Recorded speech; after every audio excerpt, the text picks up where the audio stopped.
નમસ્કાર વિદ્યાર્થી મિત્રો, સ્વાગત છે આપનું બીએ વિષયમાં વિદ્યાકુલની અંદર.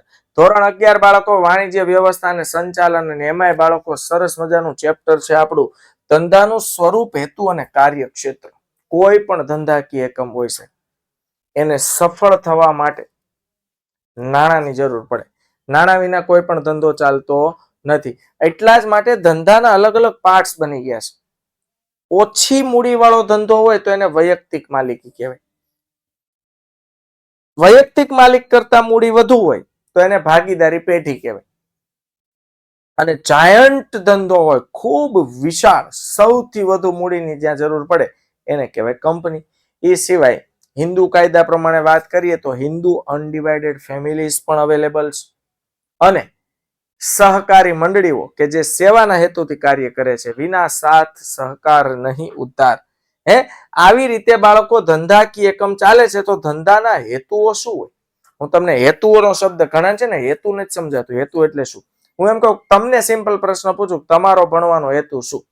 તો તમારો ભણવાનો હેતુ એ છે કે તમે ભણી ગણીને આગળ ખૂબ સારા વ્યક્તિ બનો.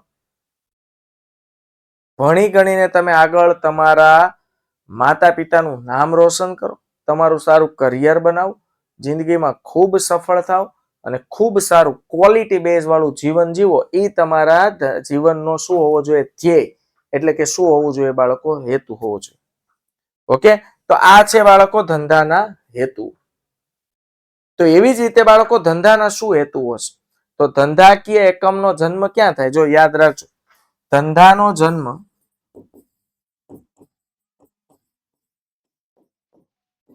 સમાજમાં થાય. તેનો વિકાસ સમાજ થકી થાય.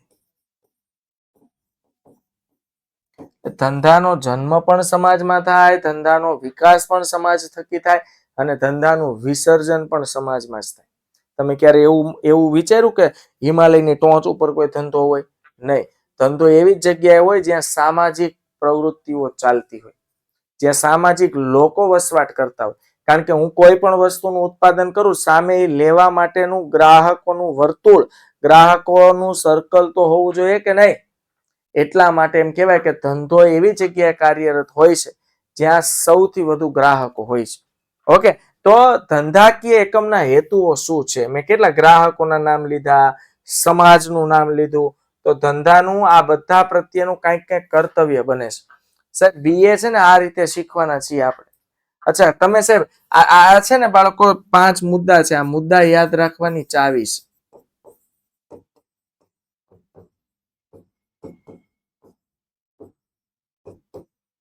આ મુદ્દા યાદ રાખવાની શું છે?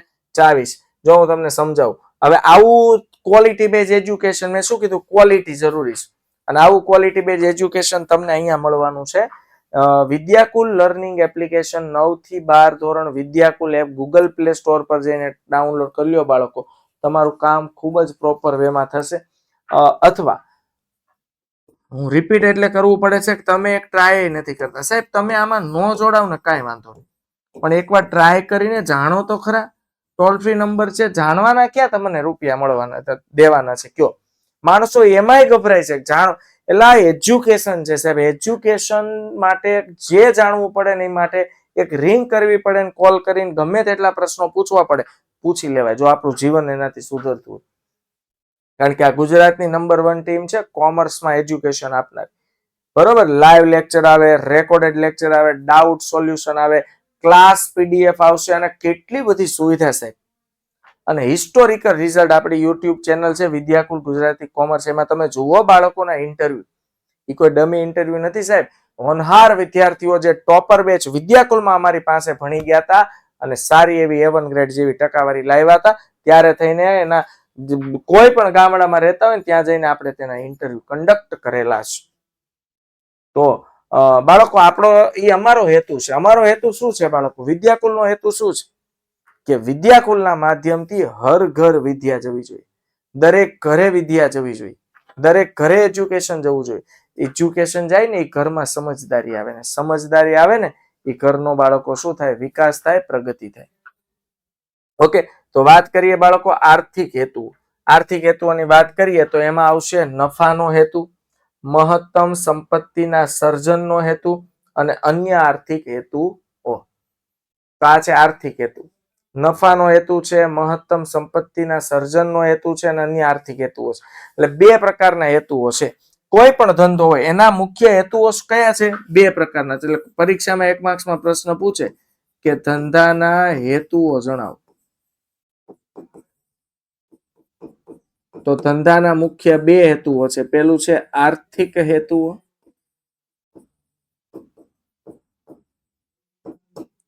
અને બીજું આવશે બાળકો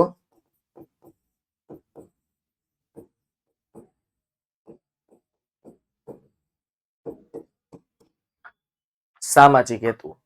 આર્થિક હેતુઓ અને સામાજિક હેતુઓ. આર્થિક હેતુઓની વાત કરીએ તો એમાં આવશે બાળકો નફાનો હેતુ, મહત્તમ સંપત્તિના સર્જનનો હેતુ ને અન્ય આર્થિક હેતુ. જો અહીંયા છે ને ધંધાનો મુખ્ય એક જ હેતુ હોય, કમાવું.